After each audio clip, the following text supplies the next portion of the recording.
echo that in the background. Okay. So it's been kind of a little piece of fuckery for me. Hey, everybody, welcome back. Zach, hold on a minute. I'm going to get back to you in just a second. Okay, so Sage forgot how to talk today, folks, so Zach is back. so That was fucking hard to say anyway. And we got some interesting topics to talk about that we got kind of a little bit heated about earlier before we started recording. So we got a tangent that was not recorded, but I think we're going to expand on a little bit here today with you guys. Before we get rolling, and I know it's difficult, keep it together for like 2 more seconds. I think in the last episode, I had mentioned a little bit about trying to come up with moving the studio to a remote location. And I have brought up in the last couple episodes, if you guys could, if it's possible, if you have a way to, please donate to the fund. We're trying to do really big things with a lot of good shit to come. And if we can make that happen sooner than later, I am so excited to have so much more shit to share with you guys. So, on that note, let's get fucking into it today. I think we are going to start off with just kind of giving the old bird bath to toxic friends, you know? oh god, toxic friendships, toxic relationships. And I think that's kind of a fucking conundrum as it is, because toxic and friends they should not go together. And they don't, but unfortunately people find out way too late that their quote unquote friends are toxic. Right. We've got a couple of really good examples that we were talking about earlier before we started recording that personally are in our lives, and we're not going to name drop. We're not going to call anybody out personally like that. No. But these are people that like to stir the pot and then just walk away from it. Mm-hmm. Like, and not expect consequence. That's what blows my mind the most. And they think that it's okay. They think that they can just come in, stir the pot, piss a bunch of people off, and just walk away and come back like nothing ever fucking happened. Right. It's so hard to perceive too, because I feel like some people that are smart enough to know what they're doing, if that is such a thing, I feel like it's perceived as a controlling factor for you, because now in their eyes, you know, they have a one up on you because they can get you all fucking riled up and come back like nothing fucking happened. And that's absolutely what it is. On the other side of that coin, this one I speak personally because I feel like after I've experienced a lot of this shit recently in my life, I've come to I think the very beginning stages of the thought process for this podcast was not understanding. There's a lot of things about me that I do not understand that I feel like have not been spoken on, and I don't know why. And I'm talking about from other people. When I say people's input is worth it so much for me, even the controversial shit, is because I want to know, like, if I'm being that toxic friend. Oh yeah. I want somebody to light me up, you know, fucking tell me, because the amount of people, this is going to sound terrible, but I feel like the amount of people that I've had walk in and out of my life for various reasons is not, it shouldn't have happened. And I want to know more why. Like, if I did do something, back to accountability, if I did do something, I wish somebody would fucking step up. Well, if I may, Go. Talk about the mine and your situation a little bit. I'm not going to get into too many crazy details, folks, but me and Sage here were put in a situation a couple of years ago. Mm-hmm. One that I think in a normal world could have ended in jail time. Well, you know what I mean? Yes. The amount of disrespect that was had between us. Yep. Was so unfortunate for so many reasons. And it sucked even worse because I thought of you as a brother, as a really, really good friend. Mm-hmm. But instead of... When I stepped on your dick. Oh, almost literally. Like, instead of me being super pissed off about it, which I was super pissed off about it, so I don't want to say instead of me being pissed off about it, but instead of me holding on to that, instead of me allowing that to control and to dictate, you know, kind of how I felt and what I was going to do and what I was going to say, I fucking called you out on it. You did. I think it was like the day after or something. I called you and I was like, yo, what the fuck? Yeah. And that was probably the greatest move you could have made. And I want to make this a point, people. If you're having an issue with somebody that you truly consider a good friend of yours, that you truly have had years with, that you've had a solid friendship connection with, and you can't call somebody out like that, then I think that's a problem. Then you need to reevaluate who you actually think is your friend. Because if you have a true friendship like that, you should absolutely be able to call them out and not have to worry about it. Mm-hmm. If they're doing something fucked up, if they're doing something wrong, call them out. And their reaction is going to tell you how much your friendship means to them. Because if that's gonna speak big worlds. you're going to find out really, really quick if this person's actually a friend or if they were just using you. A lot about what we talked about the last time I was here. You know, if they're just using you for that light, for that space, for that brightness that you bring to that room. You know, and I was really, really glad actually that I was able to call you out, and you were like, yo, this was absolutely my bad. This should not have happened. You owned it. You took accountability for it. You said, yo, this is my bad. I apologize. I don't want this to affect our friendship. And it did for a little while, but that's just because of the extent. Time had to heal a little bit on that one. Yeah. And we took a couple months before we really got back to kind of being normal again. And that's okay. Also, I want people to know, like, if you are going through that and have to do that with a friend, and just be honest with them and just say, hey, look, I'm going to need some time. Right. Because I told you that too. Like, I'm going to need some time before this is like, Yeah. okay. Before we can mull this over. Right. But that circumstance would have ended a lot of other friendships, relationships, whatever. I mean, And potentially in the right hands, that could have ended a life. Yeah. Wholeheartedly. Yeah. There's for people who kind of understand our mindsets and our worlds that we come from, you'll probably have an experience that's similar to that, where you've been put in a position where you were so mad, where you saw nothing. You legitimately blacked out with rage. That's where I was at when I called you that day. That's exactly where I was at. If I had the ability to get in a truck, if I was not at work, and I had the ability to get in a truck and drive to you and fucking find you, it would have been really bad. I think at that point I kind of accepted what was coming to me. Right. If that were so the case. Right. And that's just those consequences that we were talking about. You fuck up, you own it. There might be consequences. Take your licks, you fucking get up. And that's exactly the point. And I don't want to downplay. And we're not bashing Sage here for making a mistake, because everybody's made a mistake. Everybody's put themselves in a situation with one of their close, maybe not the exact same situation, but something similar, something close. Right. You know what I mean? And it's not necessarily something that I'm proud of the way that I felt, because I'm not. I'm glad that I was able to call you, and that I was able to yell at you for a long time about that shit, and then we were able to squash it and move the fuck on, because at the end of the day, those circumstances were not going to affect our lives. Well, I think past that minute. I think having confidence in that strength between us, yeah, as grown men, as adults, as close friends, brothers, that's something you don't find very clearly. You don't find that anywhere. So, and I think I wouldn't say anywhere. You don't find it very often. There you go. In a fucked up way, you got to be kind of thankful. Oh, and I am, because it showed me. Not you directly be thankful. I didn't mean like that. No. Let me go ahead. I am thankful that circumstance happened. It kind of washed my hands of that other person, in that it showed me how they felt. Right. It showed me how serious they were about what we were doing, which wasn't serious at all. And then it allowed me to kind of open up my eyes to the fact that, oh shit, this dude not only heard me out, instead of, because you could have hung up on me. You could have hung up on me. You could have blocked me. You could have told me to go kick rocks. You could have told me to go fuck myself. And you didn't. So I think took me a minute to see, but that was a huge character check for you. It really showed me exactly who you were as a person, as a man.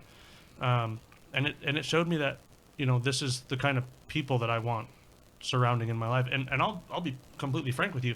It also showed me the kind of person that I wanted to be as the years kind of went down the line, is being able to look at the mistakes that I've made, and being able to kind of say, okay, you know what? I'm not kind of say, but being able to say, okay, I fucked up. This was a mistake. I should not have done that. And just being upfront and honest about the mistakes that I've made. It really kind of opened that door for me. With yourself? Yeah. Yeah. And then other relationships too down the road, whether they end or continue. I was able to look at those things and go, wow, I need to kind of accountability. I need to be more accountable for my actions, and accepting the fact that, this is kind of going to suck for a minute, but I've got to own up to it, and I've got to suck it up and apologize. It's super difficult when you set that high of a standard for yourself. I can't speak for anybody else, but one of the biggest flaws that I have a problem with in doing so is it also raises my expectations for other people. Yes. And I know that's not the right way to look at it, but I don't know how not to, because I feel like I disagree. if I can step back and make sure that I'm doing right on a in the best way that I can on a personal basis with everybody and with myself, I don't feel like it should be all too difficult for somebody else to step back and think about what the fuck they're doing in an instant. I 100%. So I want to backtrack. I said I disagree a second ago because I wasn't quite sure where you were going with that. I 100% agree with that. What I disagree with is you absolutely should hold everybody else to that level of standard as well. And I think that's been lost in the social media era. Yeah, I would agree with that. A lot of people are very, very comfortable running their mouth behind a keyboard and then being friends to your face. They're back when we were growing up. You're gonna run your mouth. You're gonna get punched in the mouth. You're gonna deal with it on the spot. Yeah. And that's why I take it probably a little too far. But my sense of humor doesn't really lie with that whole. This could be perceived in so many different depths, but I just don't find it fun to talk shit. Like, it's just not. Maybe, and I partially think it's because I'm so far ingrained in it, around it, because of my work, because of the time I've spent at bars, because of just everywhere that I place myself. Yeah. A genuine conversation every now and again for me is like a relief. It is. It is. I just don't need to hear your bullshit all the fucking time. No, I can't stand.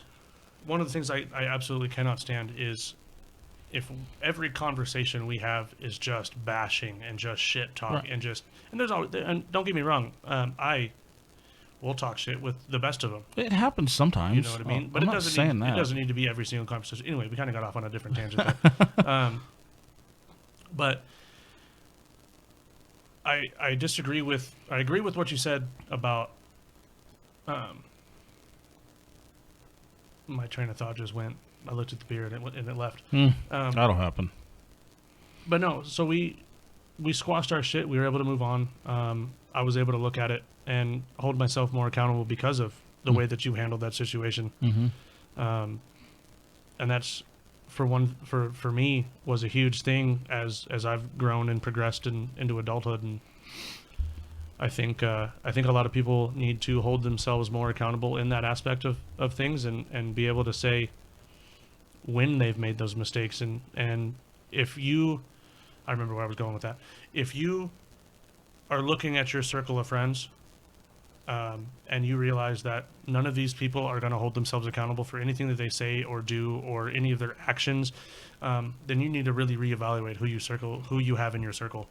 Man, finding out the hard way that you don't have the overall support of the peers that you surround yourself with. Is brutal. It destroys your world for a minute. It does. And real quick, I just want to kind of dabble in a little bit of understanding now that we're putting it into words.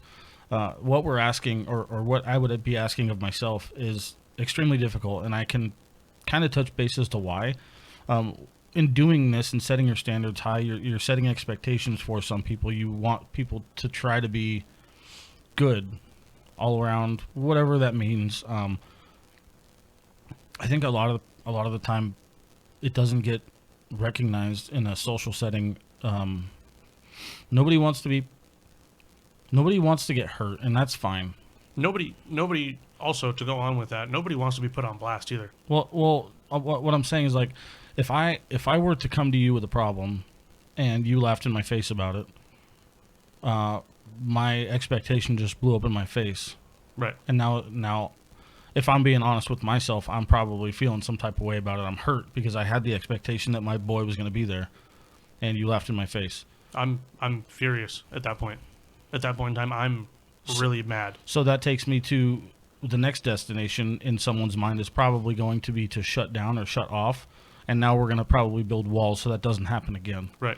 And this, I think, leads us kind of to where we're at the very end of that, where people just, instead of going down that road and being perceived as weak and possibly getting hurt again, they would rather just put on a fake-ass facade and make it look like that shit doesn't matter. So that way they don't get hurt. Right. So all I'm doing is connecting the dots and saying, I get it. I do get it. But at the end of the day, being honest with yourself about these things is only going to make you healthier. Yeah, and that's exactly right. You've got to be able to look at every decision you make as a whole, and Everything's a lesson. yeah, yes, and you've got to be able to look at the people you surround yourself with too, with how they're responding to your circumstances. Because if you using us as an example again, if I come to you to lean on you about something, and same thing, if you're like, oh man, the fuck you worried about that Fucking for? brush it off, dude. Right, quit being a puss. Fuck that. Like that's not always okay. There are some things that it's like, okay, like that's really not that big of a deal. I know it looks like a big deal to you right now, but that's and there's ways to go about saying that. There's ways to go about saying, yeah, man, this sucks for the next 5 minutes, but let's feel it for 5 fucking minutes and then let's move on, because it's not going to affect your daily life. It's not going to affect your job. It's not going to affect your money. It's not going to affect your fucking relationship. It's not really going to affect anything. Right. It's something that you just have to move forward from. Right. And then there's things that are actually serious. Yeah, and I think we've encountered a lot of that over the last couple of years. Yeah. And it's again crushing for somebody who wants to give a shit.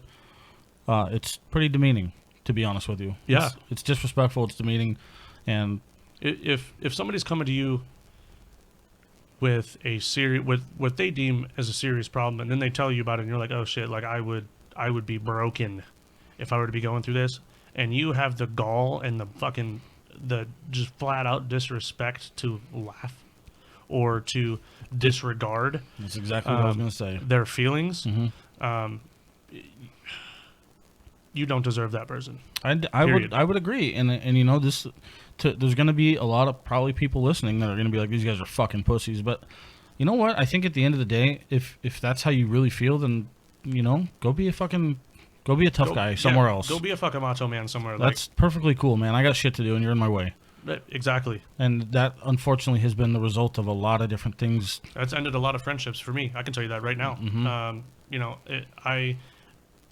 When I look at a true friendship like us, I should not have to question whether or not I can come to you. Oh, damn, dude. I should not have to question whether or not I can call you up at fucking 2 o'clock in the morning and go, yo, man, I'm in a fucking tough spot. Regardless of the topic. Regardless of the topic. It does not fucking matter. No, and that stays with you. Yep.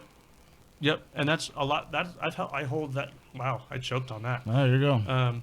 I hold that expectation to a lot of people, and very, very rarely do I get return on that expectation. And what I mean by that is very rarely do I have people turn around and actually listen and try to help me through that situation. Maybe not even try to help me through that situation, but what I talked in the first episode about that we did about, hey man, I just need to go sit and have a fucking beer. It could be as simple as that, or it could be as something as like our situation a couple of years ago, where I'm like, yo, we need to actually sit down and have a real conversation about, because I'm fucked up about this. And if you can't, as friends, if you can't sit and have a conversation with somebody when they're hurt over your actions, you need to really evaluate your fucking life choices and where you are and what you're doing. B, for the person who's coming to you going, hey, you've really upset me with something that you did, and that person needs to be able to look at that and go, okay, this person is not who I want to surround myself with in my close circle. Cool, you could be on the outside or whatever, but I'm never going to come to you with anything again. Right, this is the last time. If I ever see you in a bar, I'm not going to be fucking mean to you. I'm not going to be rude. I'm not going to turn around and fight you because of it. No, what I'm going to do is, you're now on the outside. I'll dap you up. I'll be like, what's up, homie? I'll buy you a beer. And that's that. It's the end of it. That is the extent of our friendship right now. We talked about it beforehand. Got one of our circle who gets along well with you, but I won't have anything to do with, because he won't hold accountability for his actions. And this circles back to where we started with the toxic friendships and whatnot, is, if you're not going to hold yourself accountable, if you're not going to hold accountability for your actions within a friendship, within a relationship, within anything, you've got to be able to then understand that people are going to be like, I don't want you around. They're going to be like, hey, I don't want anything to do with this person, A, because they're not reliable. I can't count on this person. B, when it really breaks down to the deepest, I can't trust you. And I think that word and the use of it is very, very underrated for what it's worth. Trust? Yeah. Yeah. People assume when you talk about trust, it's just like, well, I could tell this guy a secret. No, for me, trust is, oh my, I need for you to be able to use your fucking adult discretion and decide when it's time for you and I to just keep something right here. Yep. I need to know that you're there for me on a trustworthy level. Yep. For a lot of different things, and I could give a shit about a stupid secret, but at the end of the day, I need to know that I have a home in you. Secrets don't make friends. No, they don't. At the end of the day, they make enemies. All day. Because a lot of people are going to use those secrets against you. Mm-hmm. And I think I kind of want to dive into that just a little bit. What you just said.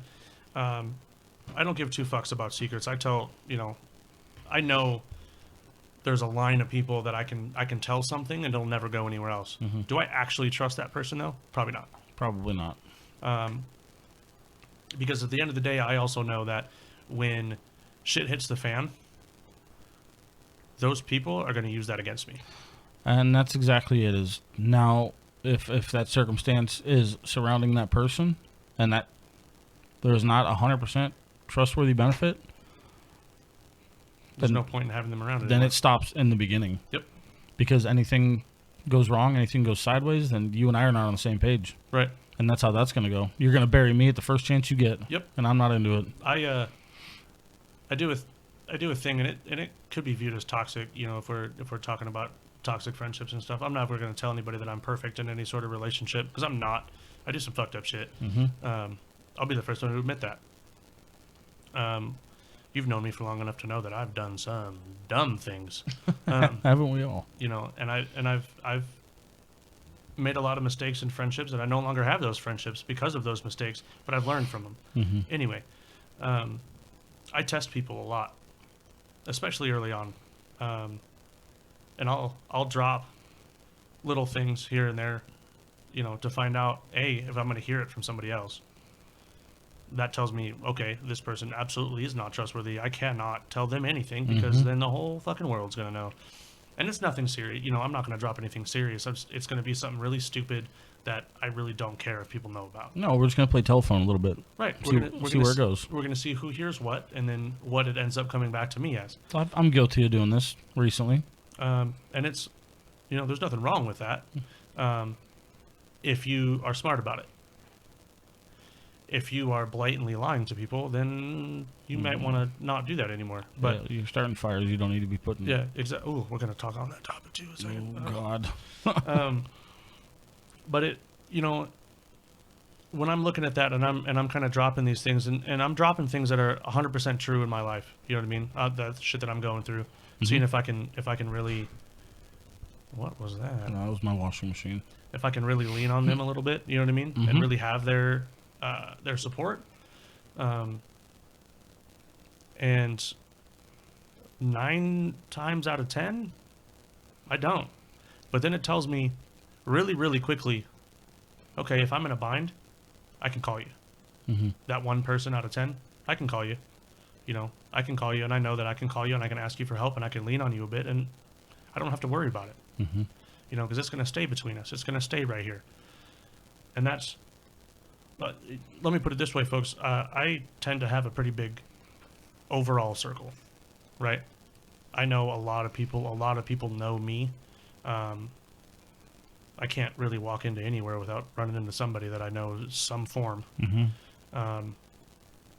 But the people that I can call and actually lean on, I can count on one hand. I think that's definitely a mentionable attribute. I can count on one, and this guys, girls, all of the above. I can count on one hand. Mm-hmm. You know, and it was a sad reality for me when I think I was 26, 27, somewhere right in there when I really figured that out, that not everybody in your circle can be leaned on and can be accountable, can be trusted. Not everybody's there for you. Right. no matter how much you want them to be. That's bit me in the ass more times than I can count. Oh God, more times than I can count. Yep. And it's not to say that they're bad people. They're not bad people. They're not bad people. They just don't have the same kind of values that you do, and that's nothing wrong with that. I shouldn't say values. Values probably was the wrong word for that, but I think people are going to understand what I meant by that. Just a slightly different mindset. Right. Or if anything, an absent mindset. Right. To the situation. A lot of people aren't going to look at, and they're not going to handle the things the same way that you will. Nobody is, yeah. Well, I won't say nobody either, because we tend to handle things, me, you, one of the other guys. A couple other people. We all tend to handle things the same way. And it's all about kind of finding out who is going to push those buttons and who is going to, kind of drop those fires and start those fires, and just kind of watch from the background and watch it burn, which is where the toxic friendships come in. We've got a couple of people in our circle that, they'll find out some information and they'll make that molehill of a situation into a fucking mountain, and then they'll drop it on. Then it spreads like a wildfire. And they'll drop it in a public place, like at a bar, in front of a bunch of people, and they'll fucking drop it on you and ask you about it and call you out, and then take 3 steps back so that way they're not even in the situation anymore. And in a negative connotation as well. Yep. It's never a concern or a positive. No, it's strictly to watch the fire burn. Entertainment. Yep. That's all they value.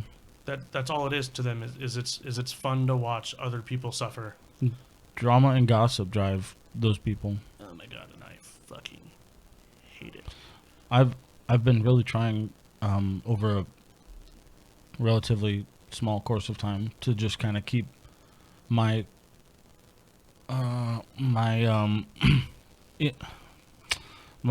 gossip that's not on purpose. Like if you're just talking to a coworker. Oh yeah. At a place that you've been for, and you guys just talk and talk and talk. Sometimes you start talking about someone, right? And specifics, it just rolls into this shit pile, right? And that happens at the bar, shit like that, around social groups. You get lulled into this false sense of confidence with this person, yeah, because they're sharing with you, you're sharing with them, and then all of a sudden things have rolled to a point where now you're in that situation where you've started a fire unintentionally, completely unintentionally. And we're not talking about that either when we're talking about toxic friendships. Like, that's unintentional drops is one thing. Yeah. I just try to be a little bit more conscious about where my conversations go in general, unless it's somebody that I know is going to just keep that shit right here. Right. And that's not to say that I have a bunch of negative shit to say, but that's what telephone is, though. Right. Is when you say one thing to some person that can be perceived as a possibly negative thing, that's how it's going to come back. And I'll elaborate on this. If you tell somebody something, right, with a positive tone and a positive outlook and a positive mindset, they can use those exact same words and change the tone and how it was said, and it's over. And now it's a completely different meaning. Now it's fire. Yep. So now they just poured fucking gasoline on some shit, and it gets really bad really quickly. So I think the shitty part about the examples that we've brought up, for me personally, I wish that I knew if it was intentional, if it was accidental, if these were perceived incorrectly. I wish I knew the outstanding circumstances as to why. If it was just an accident, if it was something that they didn't consciously think about, and now that's the problem, because that happens. Oh, that happens all the time. I just, a little bit more understanding would be. I'd be cool with working with that. But then it always goes back to the same fucking thing. When you ask them about it, they have no fucking clue.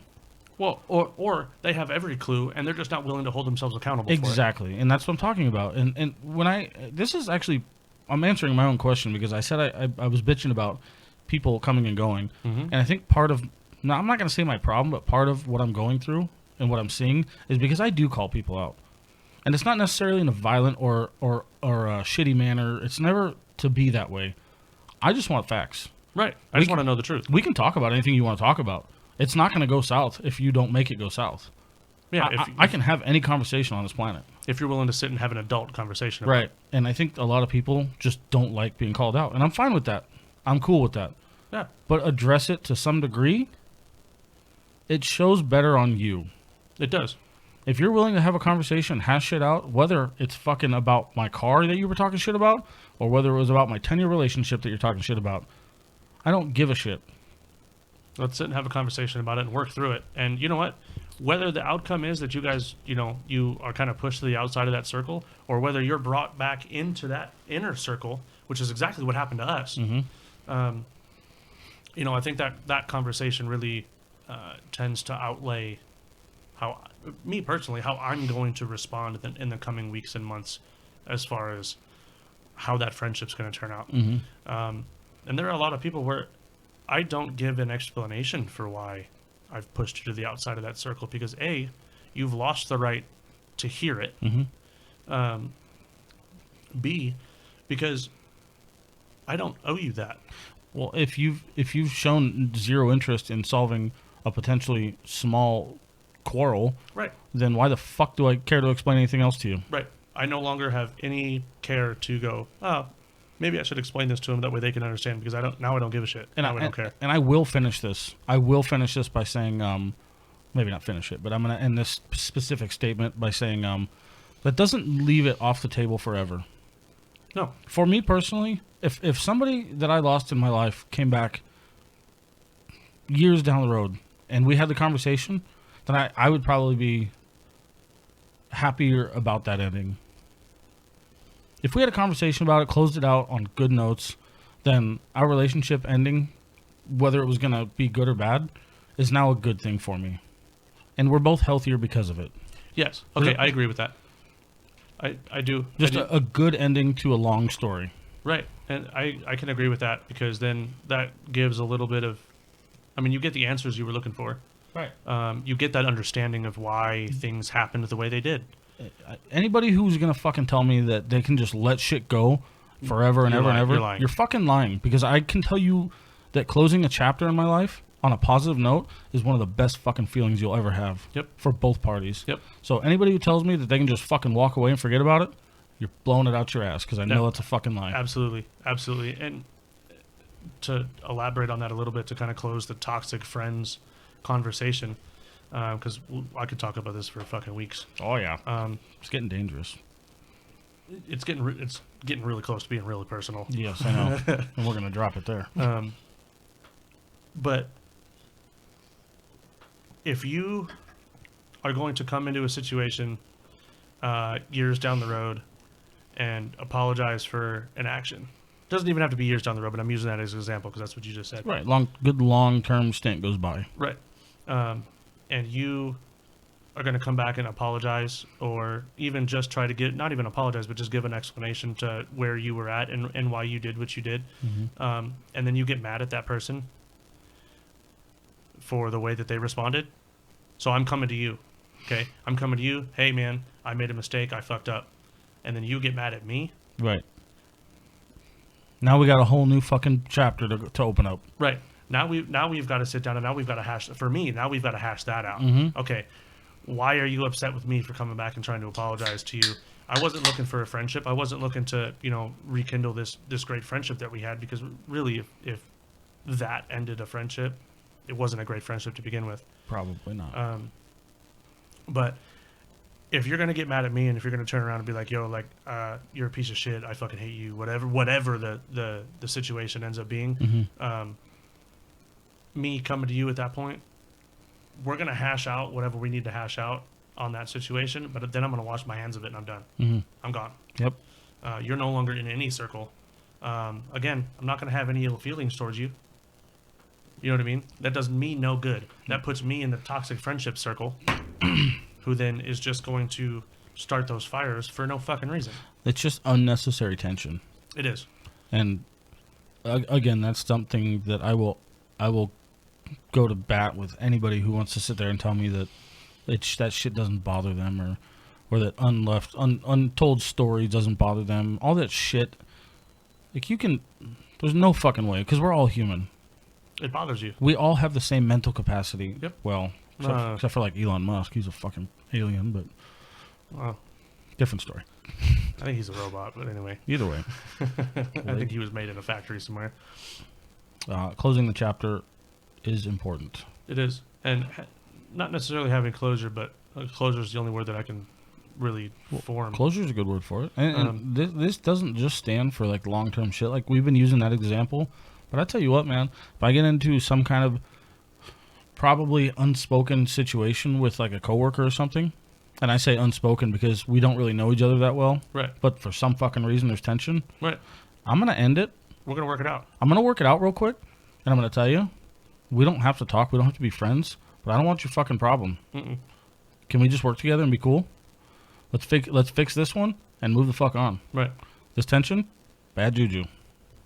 And I want to go off of that and say that too, that if you're making that effort and that person, you know, you have that conversation and everything's all good, and then that person continues to kind of run their mouth and do whatever, you did everything you could do. Mm-hmm. Let it go. Mm-hmm. As for me, let it go at that point. You've done everything you could. You've made everything as good as you could. You extended yourself to have that conversation, and they're like, fuck him, fuck this, blah blah blah blah. Let it go. It's over. Well, if that disrespect comes along, then now I can wash my hands. Right. I have the answers I need. Yep. Well, Let me get off on that tangent. Let's get off of that for a bit, because that's gonna that could end up pretty. well, see, it ended with a little bit of closure. And I think I can kind of follow into something else that I wanted to talk about with everything that we just kind of mentioned and talking about, you know, feeling good mentally and feeling decompressed and feeling better about a situation. Part of something else that I find hugely important in just day-to-day life is taking care of yourself on a personal and mental level. You find it difficult, and we all do, because it's so easy to get caught up in shit and how we look and judgment and all that shit. And I think it's important for you to try not to focus on impressing anybody around you, regardless of what that means to you. impress yourself. And take care of yourself a little bit. Just take care of your roots, your head. Don't focus so much on what everybody else is doing or what everybody else thinks, because unless it's somebody that's hugely close to you, that's not going to get you anywhere. It's just not going to be good for you. I've spent so many nights on certain topics in my own head, just, you know, Oh my God. you're just wondering. That's all you're doing. You're just fucking going in circles. Did I do this? Did I do that? Is this right? Is this wrong? And you're going to go back and forth all fucking night. And it's just... At the end of the day, unless that person's a super big part of your life, like you, like my parents, Right. like, you know, my brother, a future wife or Right. or your current wife. right? You know, don't Or husband, sorry.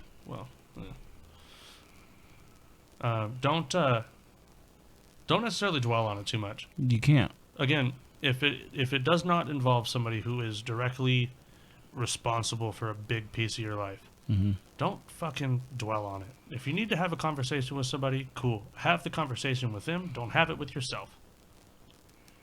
And what I mean by that is don't sit there and think about and play that conversation out in your head, because all it's going to do is tear you the fuck up, Mm-hmm. and it's going to confuse yourself, and it's going to end up, It's going to put you in panic mode. yes, it's going to really twist you up, and you're not going to know how to feel about it, and then you're going to be super anxious. You're going to be super on edge when you go to have the conversation with that person. And instead of coming into it with a calm, easy mindset, Mm-hmm. being able to go, okay, we need to have this conversation.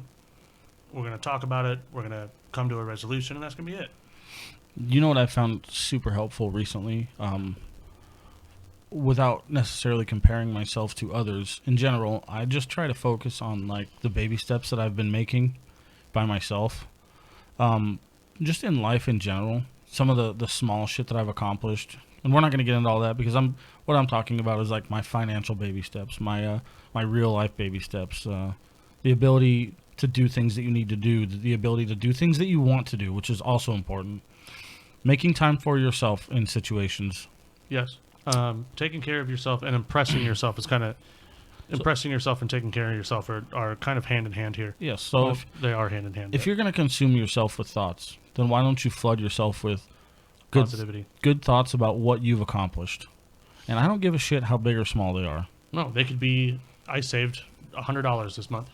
Hell yeah, dude, I have an established savings. That's fucking cool. Yeah, I There's mean, only $75 in there. right, but I can give a fuck. I got a gas fund. that's a tank of fuel that I didn't have, Yes. that I didn't account for.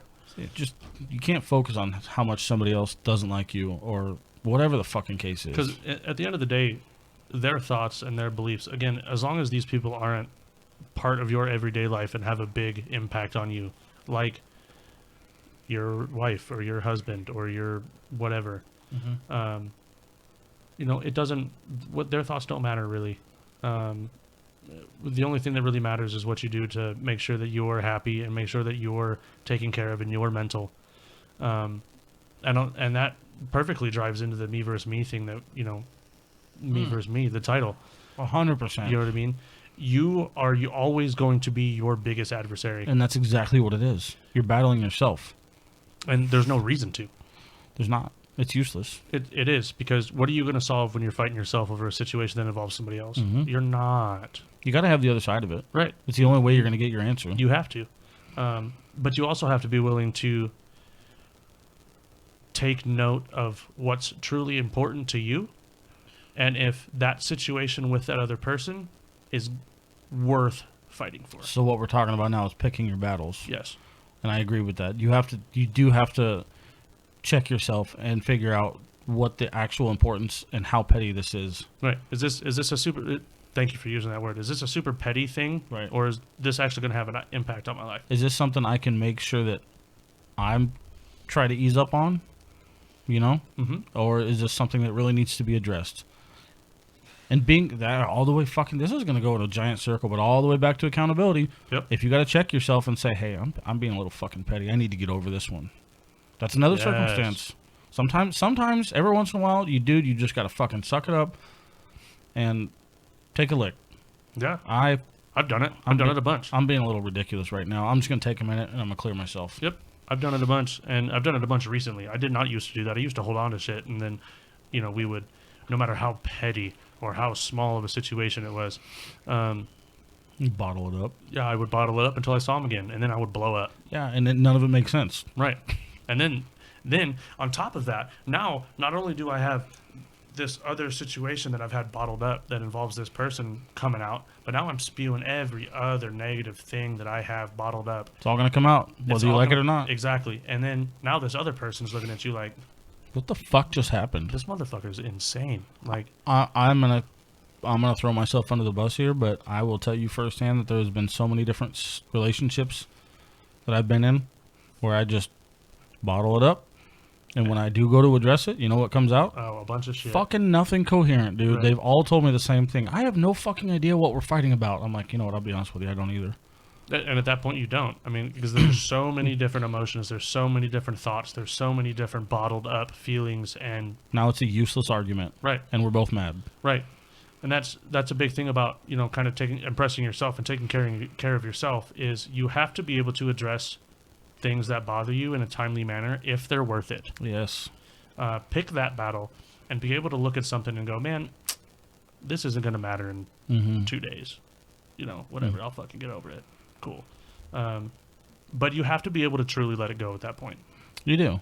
And on top of that too is if it ends up being something that really is going to, that really does need to be addressed, it really does need to sit down, you need to be able to, and this is something that I just learned, you need to be able to reach out to whoever it is, say, hey, look, we need to have a conversation about this topic, and not necessarily schedule a sit down, but just let them know that the conversation needs to happen, Right. because that doesn't put it in a bottle anymore. It just files it away. Now it's in the air. Right. Now it's out there, and it's just kind of filed away, and we're going to come back to this later, and it's not sitting there in a fucking bottle that's being shaken up every fucking second. Mm-hmm. You know what I mean? Yeah. Does that make sense? I hope that makes sense to people. Like, Well, it does, because now you're going to start thinking about how you want to address this. yeah. Now you're on to the second section of this. Yep. Where are we going to start? Yep. Now you're moving on into, okay, I'm not having this conversation with myself. I'm going to have this conversation with this other person, and here's where I'm going to start and see where it goes from there. And it does admittedly, in most cases, cause stress or anxiety. Oh, it's going to. But what happens after It's not on you. is amazing. Yeah. It's if it ends up being a negative thing, that's no longer on you because you did everything. Let me cut that because that's not exactly true. What happens then is going to be on both of you no matter what, because it's a two-prong conversation, right? There's Yes. two sides to that story. Yes. But if you come at it truly from a standpoint of trying to fix the situation, Mhm. trying to resolve it, then there should not be any sort of negative that comes out of it, whether you end the friendship or not, right? You're going to come out of it knowing what happened with an understanding of where both sides not lied, but where both sides stood on this circumstance. And you're going to be able to kind of see their position a little bit better, hopefully. As long as you come into it with an open mind. Yeah, you've got to be able to come into it with an open mind. I think that first step is probably one of the most important things that you should do. In the beginning of everything that we've talked about today, is you need to make sure that your mind is going to be willing to accept both sides of this. Yep.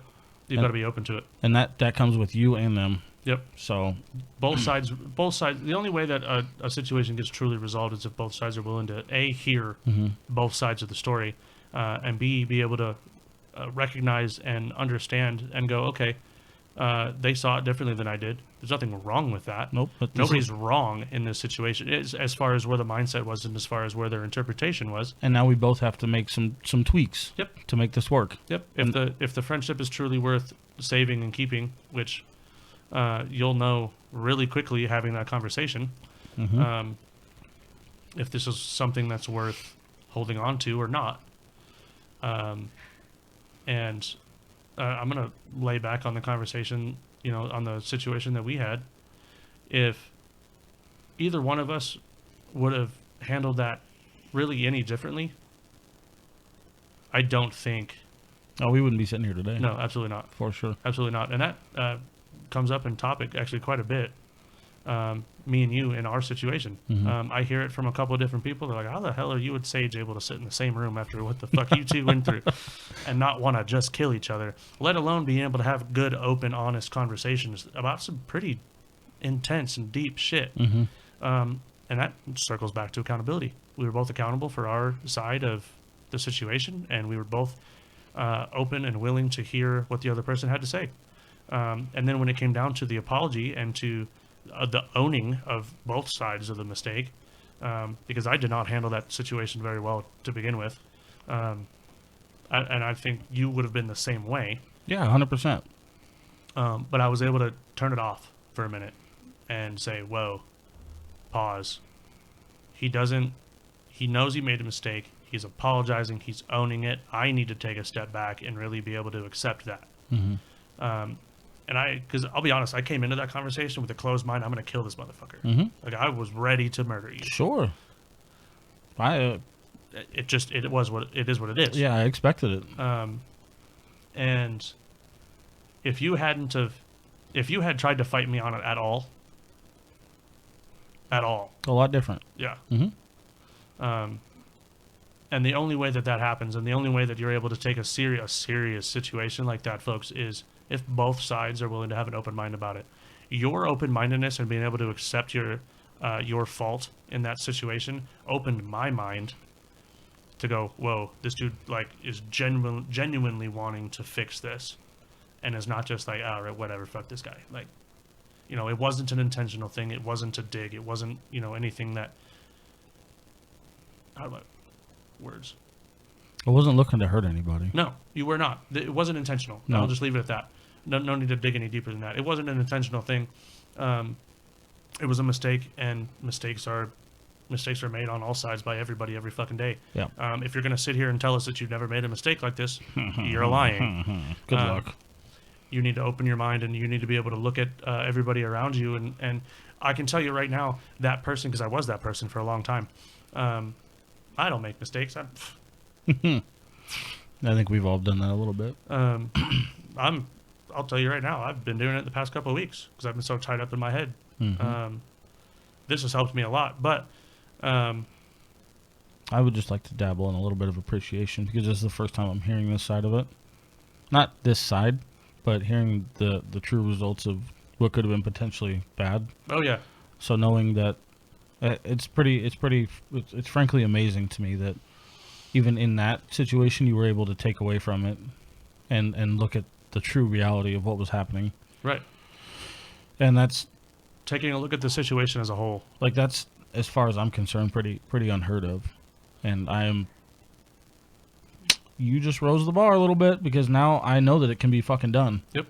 And I don't want to hear shit from anybody. Nope. So we talked a little bit about the reason that I won't hear it, a couple people out. Yeah. That's why. Well, I'm pretty amazed by that, dude. So thank you. Yeah. I gotta fucking give me a cheers to that shit because that was fucking good. Mm-hmm.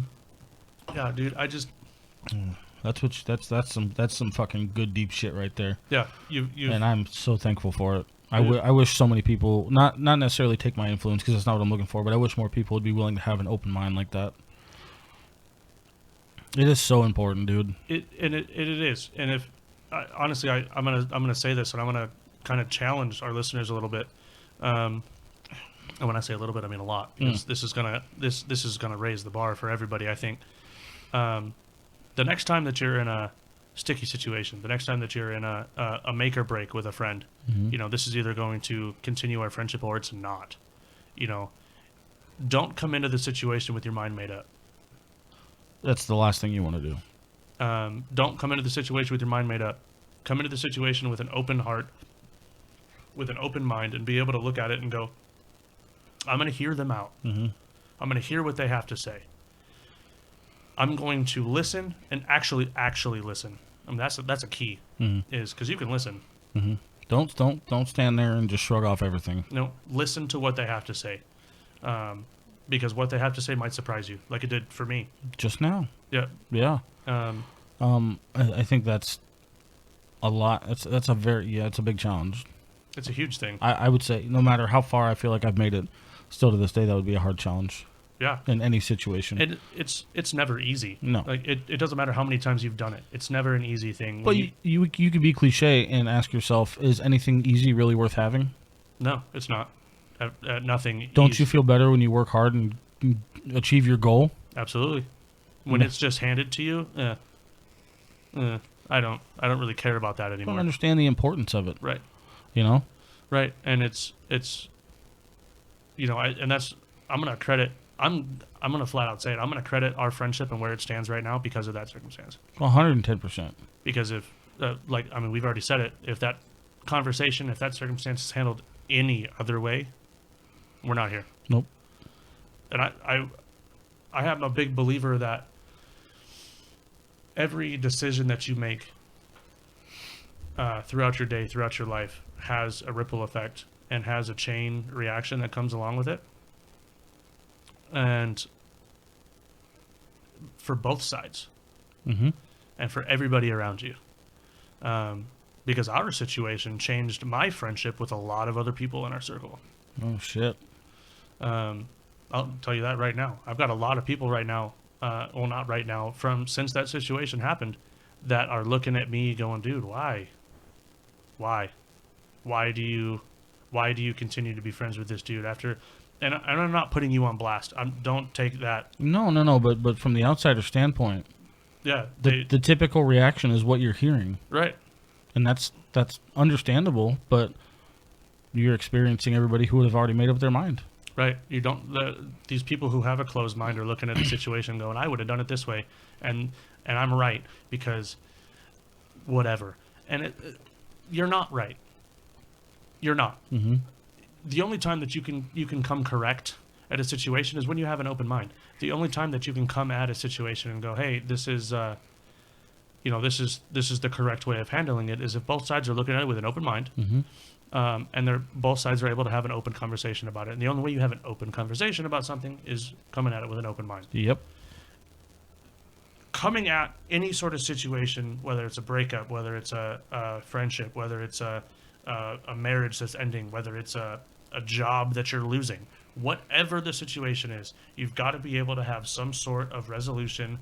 And the only way to do that is have an open mind. Because if you don't, it's going to fucking kill you. You will not be able to take care of yourself mentally. You will not, because you're going to sit and you're going to dwell on it. You're going to think about it. And you're going to pound it into your head, and you're going to go over every single scenario that could have been, that should have been, that would have been, that might have been, whatever the circumstance is, and it's going to drag you down. I think it's important to note too. We've dabbled a little bit on the other side of this, that the people who do just brush shit off and leave shit up in the air, and the people who act like they don't give a fuck. I've seen it like 9 times out of 10. People that do this, I've been a part of it, but I've seen people over years and years of doing this and acting like they don't care and doing what they want because it's for them, and just all this shit, all this selfish, closed-minded shit that we're talking about. I've seen people break down. Like, break the fuck down. Uncontrollable tears. We're talking complete mental stability goes out the window for a short period of time. Yep. Just a completely broken person. And then they come back to reality like, I don't know what that was. And I'm like, I fucking do. I know exactly what I know that was. exactly what just happened. Yep. Your fire just reignited and you're ignoring it. Yep. I've seen it time and time again. And I've been a part of it, dude. I've fucking done it. When you bottle shit up and you act like you don't care, that's what happens. When you don't take care of yourself, and you don't impress yourself, and you don't impress yourself's not the right word, and I think we kind of miss. You have to maintain your mental health. Yeah. To some degree. You have to be open with yourself. And that's the shit that breaks my heart, man, because I've seen it with people I care about. Oh God. And Yeah. now I can't even imagine what that looks like from me, for other people. It's not fun. Wow. Neither of us are small people. Yeah.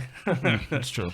And when we snap like that, and it becomes just sheer emotion, because at some point in time, when you've got everything bottled up like that, and you've got everything that's just held in, it's like. Now I think everybody's done this as a kid, taking the Coca-Cola bottle with the Mentos, and then trying to put the cap back on. Right? It's gonna blow up. It's gonna blow up. It's just a matter of when. It's just a matter of when. It doesn't matter. It's gonna take. It might take some time. It might take 10 minutes. It might take 30 seconds. But you're going to blow up. It's gonna go. It's just a matter of time. It really is. And I'm sure that there are some outlying circumstances in which I'm probably not professional enough to talk about that. This stuff does not happen. We're not speaking for the entirety. No, we're just speaking from personal experience. But I will say, probably for the majority. I stand true when I say that we're all human. And on some level, we will always relate to that. Yep. We are all built basically the same. There's no way in fuck, and I will fight it, I'm going to die on this hill. There's no way in fuck that the people that want to be what they want to be all the time are going to make it out alive. Mentally. Elaborate that a little bit. When people want to be what they want to be. The people that we're talking about, the ones that have these breakdowns, there's just... The people that hold everything. There's just no way that you're this tough and you're this indestructible. Yeah, it's nobody's bulletproof. And I'm not going to ever believe it. Because I believe, on a human level, again, I'll say it a million fucking times, that it's just your battle. You're not a fucking robot. No, you're not a fucking robot. You We're all can't just- wired with things beyond our capabilities. I took, and I do this every once in a while, and you've seen it. I think everybody's kind of designed to have a temporary switch. Where Very much, yeah. Where Yeah. you can just kind of turn things off for a temporary amount of time, Mm-hmm. right? Where you can just go, man, I'm dealing with a lot right now. I need to just kind of turn this off for a minute and It's just time to just shut down for a hot minute. right and just take a second and a second could be a couple weeks, could be a couple days, could be a couple hours, but there's no determined amount of time. But it's always a temporary thing where you can just kind of shut it down and say, okay, I need to just coast for a minute, You need to resurface. resettle, There you go. and you need to resettle and just say, okay, I need to take however much time I need to fix myself. And just get myself level again, get myself in the level mindset, in the open mind, and just being able to go, okay. And going back, I keep wanting to put it into words just to make sure that it's understood that I know that there's two sides to this. The other part of this that people don't want to deal with is how scary it is to not know how much time you're going to need or why you need the time. Oh, it's terrifying. That uncertainty, that's the word I'm looking for. There's a level of uncertainty that is going to be there. It's inevitable. Right. And I get it. I don't want to deal with it. I didn't want to deal with it. But you have that's a part of taking care of who you are. It's also part of being accountable for yourself. And we may all be built the same, but we all are different people. Right. You will handle it. It's just a matter of how you're going to handle it. Don't do it the wrong way. Don't band-aid the shit. I want to kind of challenge what you just said a little bit. As far as each individual person is concerned, I don't think there's such thing as, well, no, okay. There's always going to be temporary fixes and kind of turning that switch off, but nobody is ever going to handle a situation the exact same way. Nobody's ever going to kind of, me and you are going to handle something similarly. Yeah, but not the same. But not the same. And don't ever, what I wanted to say was don't ever, if somebody's coming to you with a situation, with a problem, don't ever fucking, don't you dare ever judge them or tell them they're doing it the wrong way. No. Because they're not. They're doing it the best that they can. Because you don't know the rest of the circumstances that they're dealing with. You don't know what's going on behind closed doors, what's going on inside their head, what's going on. And even on a deeper level, I really highly doubt that they actually understand how they're handling things. A lot of times you don't. You just don't know why you do things the way you do it. Right. But that's you. Right. And that's another part of that uncertainty. So, no, you don't get to judge. No. I think it goes back to the toxic friend group. If you've got people who are sitting around you who you thought who are in your friend circle, who are sitting there telling you and judging you for how you handle a situation, bro, fuck them, get rid of them. Mm-hmm. That's how I see it. Unless you're fixing to bury a body, right? You don't get to say no. Nope. This is what I'm trying to do. If you have input, I'm all for it. I have an open mind. Constructive input. Yeah. If you want to try and help, then by all means. But don't fucking tell me I'm wrong. No, don't you dare tell me that I'm handling a situation the wrong way. Right. Unless, like you said, we're getting ready to get into some shit that other person's going to have to deal with too. Mm-hmm. That is the only time that anybody else gets to have any sort of judgmental input on what you're dealing with. Right. Is if they are going to be directly involved and it's going to possibly negatively impact their life. That is the only time. I think that's pretty fucking important because 9 times out of 10, if somebody comes to you with this big of an issue or an instability or a lack of whatever, you don't get to judge. But on the same token, you are completely able to correctively bow out of the situation. Yes. If you feel like if this is really gonna hurt you to give me input, then by all means, respectively, take a leave. Right. And you don't have to be a part of it. No. And I'm good I can find somebody else to talk to. But don't fucking air my shit. Don't fucking disrespect me. Don't tell me I'm doing it wrong. I can't tell you how many times that I've come to somebody, or let me rephrase that I've had somebody come to me and I've had to be like, yo, like I don't know how I would handle that situation. Mm-hmm. I'm not the right person to come to talk to about this. 100%. There's nothing as somebody who's had people come to them I'm not going to say frequently, but it's happened a time or two in my life. People have come to me and said, hey, how would you handle this? I don't know. Yeah, I don't know. I don't really have any input for you right now, and I apologize. Right. Conversation's fucking over. Right. And that's not a negative thing. No, it's fine. That God, fuck. There's such a